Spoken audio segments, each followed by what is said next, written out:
Lawannya proaktif adalah reaktif. Orang yang pasif, tidak ambil inisiatif, tidak bertanggung jawab, menyalahkan orang lain. Pengaruhnya adalah pengaruh kekhawatiran, bukan pengaruh positif. Selalu khawatir, dan karena khawatir lagi, ia tidak mampu untuk berbuat sesuatu, mengambil keputusan, dan dia tidak pasti.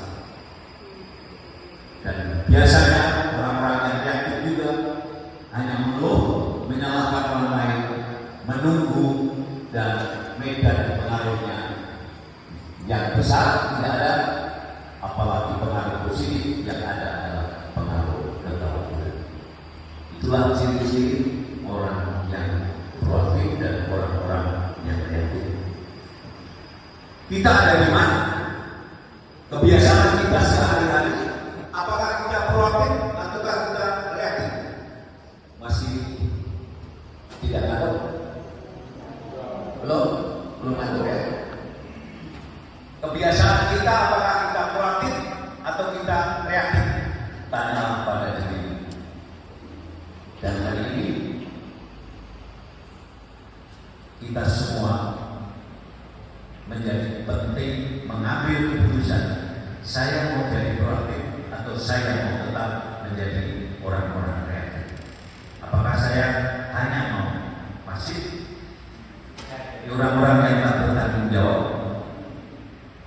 Saya tidak berani ambil inisiatif, ataukah berproses 3 hari ini kita berani?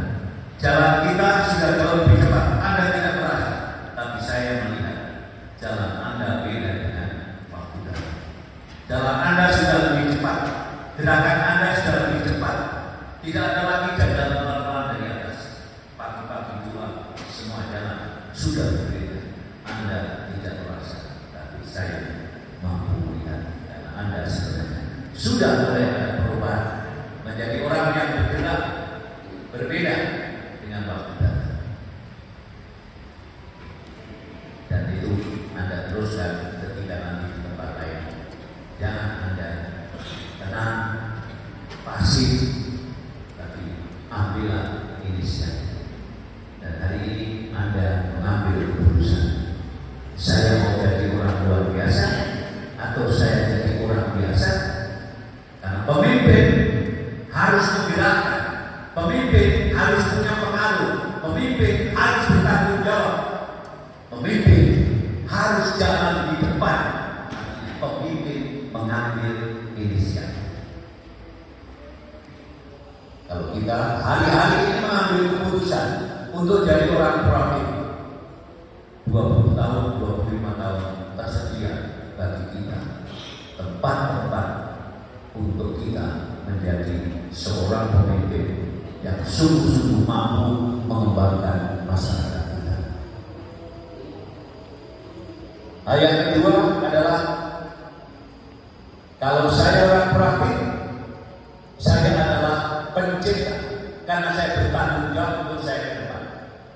Kalau saya mengambil sikap keputusan hari ini, saya mau jadi luar biasa, maka saya harus menentukan ke depan saya mau menjadi apa. Saya mau menjadi seorang apakah di kemudian hari.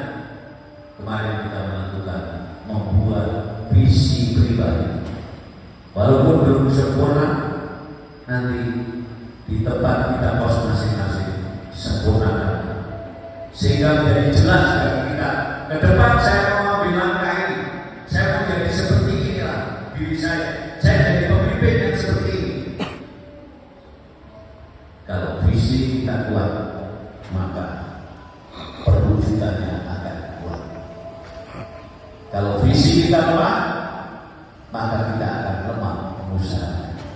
Maka hari ini kuatkanlah visimu itu dengan sungguh-sungguh, bahwa saya ke depan memang mau jadi seperti ini, bukan seperti hari-hari kemarin yang saya belum tahu saya mau kemana dan saya sekarang ada di mana.